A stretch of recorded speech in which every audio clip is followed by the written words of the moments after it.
ہمارے چینل میں خوش آمدید۔ چلیں شروع کرتے ہیں آج کی کہانی۔ میری ایک ہی بیٹی تھی، پر مجھے اس سے نفرت تھی کیونکہ اس کی پیدائش پر ڈاکٹر نے کہا میں دوبارہ ماں نہیں بن سکتی، اور پھر میرے شوہر نے دوسری شادی کر لی اور پھر اس کے بیٹے ہو گئے۔ میں اپنی بدقسمتی کا ذمہ دار اپنی بیٹی کو سمجھتی تھی۔ یوں اس کے جوان ہوتے ہی بنا لڑکے کی چھان بین اور گھر بار دیکھے اس کی شادی کر دی اور دوبارہ پلٹ کر نہ دیکھا۔ جب ایک دن شوہر روتا ہوا گھر آیا اور بولا بیٹی سے ملنا ہے، میں اسے بیٹی کے سسرال لے گئی، پر وہاں جاتے ہی میری جان نکل گئی کیونکہ اندر میرے شوہر کے ہی بیٹے۔ میرا نام مبشرہ ہے، گو کہ میں گاؤں کی رہنے والی ہوں، مگر مجھے گاؤں کا ماحول کبھی بھی پسند نہیں رہا۔ مجھے ہمیشہ شہر میں رہنا پسند تھا۔ شہر کے لوگ، ان کے رہن سہن، ان کے کپڑے، ان کا الگ سٹائل مجھے بہت پسند تھا۔ میرے ابا ذمہ دار تھے، اپنے 2 بھائیوں کے ساتھ ہی رہتے تھے۔ ہمارا گھر نہ چھوٹا تھا نہ بہت بڑا، اللہ کا شکر ہے کہ ہر چیز مل جاتی تھی۔ ہم اکثر ابا کے ساتھ شہر کا چکر لگا لیتے تھے۔ تایا کا بیٹا حنیف میرے ساتھ ہی مدرسے جاتا تھا۔ اس کا رنگ کافی سانولا تھا، مجھے وہ کبھی بھی پسند نہیں تھا، مگر ابا کا کہنا تھا کہ اگر مدرسے جانا ہے تو حنیف کے ساتھ جاؤ، اکیلے نہیں جانا۔ وہ تقریباً میرا ہی ہم عمر تھا۔ مدرسہ گاؤں سے کچھ فاصلے پر تھا۔ روز اس کے ساتھ آنا جانا مجھے مشکل لگتا تھا، مگر میری مجبوری کہ ابا کا حکم تھا۔ ایک کزن کی حیثیت سے وہ مجھے اس کا ساتھ گوارا تھا، مگر مجھے محسوس ہوتا کہ اس سے میرے اندر دلچسپی ہے۔ یہ میں نے محسوس کیا۔ اکثر مجھے غصہ بھی اس کی باتوں پر آتا تھا، مگر میں خاموش رہتی، کبھی ڈانٹ بھی دیتی اور زیادہ تر خاموشی سے وقت گزار لیتی۔ میرا رنگ صاف گورا چٹا تھا۔ سب کہتے یہ تو شہری میم لگتی ہے، میں یہ سن کر اور اتراتی۔ وقت گزرتا گیا، ہم نے 10 جماعتیں پاس کر لیں۔ یوں تو چچا کا ہمارے گھر آنا جانا رہتا تھا اور ہم بھی جاتے رہتے تھے، مگر ایک دن جب میں اپنے کمرے میں اپنی کتابیں اور الماری ٹھیک کر رہی تھی تو چچا اور ان کی فیملی ہمارے گھر آئے۔ یہ کوئی نئی بات نہیں تھی، البتہ مجھے نئی بات یہ لگی کہ جانے کیا ہوا کہ گھر میں مٹھائی تقسیم کی جانے لگی۔ اماں مجھے بھی مٹھائی دینے آئیں۔ میں نے بڑے شوق سے گلاب جامن اٹھایا اور اماں سے پوچھا آخر کس خوشی میں یہ مٹھائی کھلائی جا رہی ہے؟ اماں نے بڑے پرجوش انداز میں کہا ہماری بیٹی کی بات ہو گئی ہے، یعنی تو اب حنیف کی دلہن بنے گی۔ میرے منہ میں گلاب جامن جہاں تھا وہیں رہ گیا۔ میں نے حیران ہو کر پوچھا کیا مطلب آپ کا؟ اماں جان آپ کیا کہہ رہی ہیں؟ اور یہ سب کیا ہوا؟ اور مجھ سے پوچھے بغیر میں نے اماں سے ایک ہی سانس میں کئی سوال کر ڈالے۔ گلاب جامن میں نے واپس پلیٹ میں رکھ دیا۔ اماں نے حیران ہو کر میری طرف دیکھا۔ ارے پاگل ہے، کرنی تو ہے نا، تمہاری بچپن میں حنیف سے بات طے ہو گئی تھی، صرف اس بات کو اب پکا کیا ہے۔ ہم نے تو بچپن میں ہی ایک دوسرے سے بات طے کر دی تھی۔ اماں نے تفصیل بتا کر جیسے میری جان ہی نکال دی۔ نہیں اماں، بچپن کی باتیں بچپن تک ہی رہنے دیں، مجھے حنیف ذرا بھی نہیں پسند، میں ہرگز اس سے شادی نہیں کروں گی۔ نہیں اماں، خدا کے لیے ایسے سوچنا بھی نہ، میں نے ڈھٹائی سے کہا۔ ارے مرنا ہے تو نے کیا؟ باپ کی ناک کٹوانی ہے برادری میں، گولی مار دے گا تیرا ابا تجھے۔ وڈی آئی ناپسند کرنے والی، اپنے آپ کا پتہ نہیں کیا سمجھتی ہے جو ایسی باتیں کر رہی ہے۔ بس اب چپ۔ کسی کے کان میں بھنک بھی پڑ گئی کہ تیری ایسی سوچ ہے تو گھر میں قیامت آ جائے گی، بس دعا کر دعا۔ اماں نے یہ کہہ کر جاتے جاتے سر پر ہلکی سی چپت لگائی۔ مجھ پر تو جیسے پہاڑ ٹوٹ پڑا، جو میں نے کبھی سوچا نہ تھا وہ ہونے کو جا رہا تھا۔ میں یہ کیسے برداشت کرتی، مجھے تو وہ کبھی پسند نہ تھا۔ یہ بات سن کر میرے لیے تو ایک لمحہ بھی گزارنا مشکل ہو رہا تھا۔ نہیں ایسا نہیں ہو سکتا، ابا میرے ساتھ یہ ظلم نہیں کر سکتے۔ میں اکیلی ادھر سے ادھر ٹہل رہی تھی اور اس بات پر عمل درآمد ہونے سے روکنے کے لیے پلان بنا رہی تھی۔ میں پہلے بھی محسوس کر چکی تھی کہ میں جتنا ناپسند کرتی ہوں حنیف کو، وہ اتنا ہی زیادہ اپنی آنکھوں میں میرے لیے محبت رکھتا تھا۔ میں نے اکثر اس کی آنکھوں میں اپنے لیے محبت دیکھی تھی، مگر مجھے اس سے کوئی غرض نہ تھی کہ وہ کیا سوچتا ہے میرے لیے اور کیا نہیں سوچتا۔ میری تو جیسے راتوں کی نیند حرام ہو گئی۔ ساری رات کو جاگ جاگ کر میں نے دعائیں شروع کر دیں کہ یا اللہ یہ سب نہ ہو جو میرے گھر والے چاہتے ہیں یا جو میرے چچا کا ارادہ ہے۔ اللہ جی کوئی ایسا سبب بنا دیں کہ یہ رشتہ نہ ہو۔ کچھ دن گزرے ہوں گے کہ میں نے سنا کہ میرے چچا اور ابا میں کسی بات کو لے کر شدید قسم کا اختلاف پیدا ہو گیا اور ان کی لڑائی ہو گئی ہے۔ یہ سن کر میری خوشی کی انتہا نہ رہی، یعنی خدا نے میری سن لی۔ گھر والے پریشان تھے اور میں بہت خوش، کیونکہ اب ان حالات میں یہ شادی ممکن نہ تھی۔ میرے ابا اور تایا نے آپس میں ہر تعلق ختم کر دیا اور میرا اور حنیف کا جو رشتہ ہوا تھا وہ بھی ختم ہو گیا۔ میرے لیے اس سے بڑھ کر کوئی خوشی کی بات نہ تھی۔ جو میں چاہتی تھی وہ خود بخود ہو گیا اور مجھ پر نام بھی نہ آیا۔ حنیف نے میرے ابا کے پاس آ کر بڑی کوشش کی کہ صلح صفائی ہو جائے، پھر سے سب معاملات ٹھیک ہو جائیں اور سب کا دل صاف ہو جائے، مگر ایسا نہ ہوا۔ میں نے بھی ابا کو خوب بھڑکایا تاکہ صلح کا کوئی راستہ باقی نہ رہے۔ یوں ابا صلح کرنے پر راضی نہ ہوئے۔ پھر ایک دن ابا کو نہ جانے کیا سوچی کہ انہوں نے شہر میں رہنے کی ٹھان لی۔ ہم سب ابا کے فیصلے پر بہت حیران ہوئے۔ اماں کا کہنا تھا کہ اپنے بھائی کے سلوک سے ابا بہت دل برداشتہ ہوئے ہیں، ان کا دل اب وہاں نہیں لگتا۔ مجھے اور کیا چاہیے تھا؟ میں تو پہلے ہی شہری ماحول اور شہر میں رہنا پسند کرتی تھی۔ اس فیصلے نے تو میرا خواب پورا کر دیا۔ میں نے تو ابا کے فیصلے کو بہت سراہا۔ خیر، اب ہم چیزوں کی پیکنگ میں مصروف ہو گئے۔ میری گاؤں کی سہیلیاں کچھ اداس تھیں۔ میں نے کہا تم مجھ سے ملنے شہر آنا، ہم گھومنے جائیں گے۔ ایک دو بار میرا حنیف سے آمنا سامنا ہوا۔ وہ بہت خاموش اور پریشان لگا، پر مجھے اس کی ذرا سی بھی پرواہ نہ تھی۔ بس شہر جانے کے جوش میں سب کچھ بھلا دینا چاہتی تھی۔ سامان کی پیکنگ ہو گئی۔ ابا نے گاڑی منگوانی تھی۔ میں اپنی سہیلیوں سے ملنے چلے گئی۔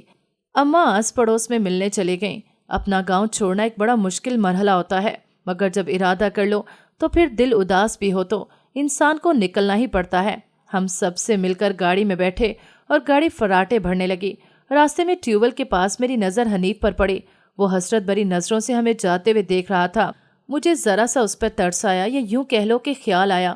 ایک عرصے اکٹھے رہے تھے ہم، اس خیال کو میں نے فوراً جھٹک دیا اور چلتے بادلوں اور ٹھنڈی ہواؤں میں کھو گئے۔ ہم تیزی سے شہر کی جانب رواں دواں تھے۔ ابا ڈرائیور سے باتیں کرتے رہے۔ اماں اداس بیٹھی تھیں، میری کسی بات پر ہوں ہاں کر دیتی۔ اصل دکھ تو اماں کو تھا، گاؤں چھوڑنے کا۔ سب پرانے ساتھی، تعلقات، برادری، اپنے سبھی تو تھے جن کے ساتھ اماں اپنا دکھ سکھ کر لیتی تھی۔ اب شہر میں اکیلی کیا کریں گی؟ خیر، یہ بات کی باتیں تھیں۔ اس وقت تو مجھے سفر انجوائے کرنا تھا۔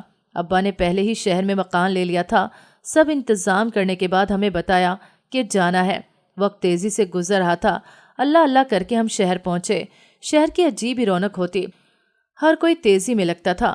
گاڑیاں ہی گاڑیاں جو ایک دوسرے کو پیچھے چھوڑنے کے چکر میں پاں پاں پی پی بجاتی جاتی۔ لگتا تھا سبھی بے چین ہیں۔ میرا دل کرتا کہ سب سے پوچھوں کہ بھیا کیوں اتنی جلدی ہے جانے کی، کہاں جا رہے ہو؟ پتا تھا اپنی اس خواہش پر گالیاں ہی پڑنی ہیں، اس لیے منہ بند رکھنا بہتر تھا۔ شہر کی رنگ برنگی دنیا، مجھے تو بہت مزہ آ رہا تھا، مگر میری نظر اماں پر پڑی تو وہ کانوں میں انگلیاں دیے بیٹھی تھی۔ انہیں دیکھ کر بے اختیار میری ہنسی نکل گئی۔ ابا نے مڑ کر دیکھا۔ میں نے اشارے سے اماں کی حالت بیان کی۔ ابا بھی مسکرا دیے۔ کچھ ہی دیر بعد ہم ایک اگلی گلی مڑے اور گاڑی ایک گھر کے سامنے جا کر رک گئی، یعنی ہمارا ٹھکانہ آ چکا تھا۔ ہم اترے۔ اتنا خوبصورت گھر دیکھ کر دل گاؤں کے پھولوں کی طرح کھل اٹھا۔ ابا نے چابی دی کہ دروازہ کھولو۔ ڈرائیور کے ساتھ ابا سامان نکالنے لگے۔ کچھ سامان ابا نے پہلے بھجوا دیا تھا، گھر بھی سیٹ کروا دیا تھا، اس لیے ہمیں زیادہ سامان رکھنے کی پریشانی نہیں ہوئی۔ گھر اندر سے بھی بہت پیارا تھا۔ چھوٹا سا باغ تھا، مختلف پودے لگے ہوئے تھے، اندر سے بھی بہت خوبصورت تھا۔ میرا الگ کمرہ بہت پیارا تھا۔ ہم لوگ آہستہ آہستہ اس گھر میں سیٹ ہو گئے تھے۔ میں نے ابا کی منت کر کے کالج میں داخلہ لے لیا۔ اماں بھی نہیں مانتی تھی، مگر ابا نے میری ضد کے آگے ہار مانی تو اماں بھی چپ ہو گئیں۔ میں جلد ہی کالج کے ماحول کو اپنا لیا، دوستیں بھی بنا لیں۔ پورا دھیان پڑھائی پر تھا۔ ابھی فرسٹ ایئر پاس کیا ہی تھا کہ میری کلاس فیلو نے اپنے بھائی کے لیے اپنی امی کو میرا رشتہ لینے گھر بھیج دیا۔ اماں ابا نے اچھی طرح تسلی کر کے ہاں کر دی۔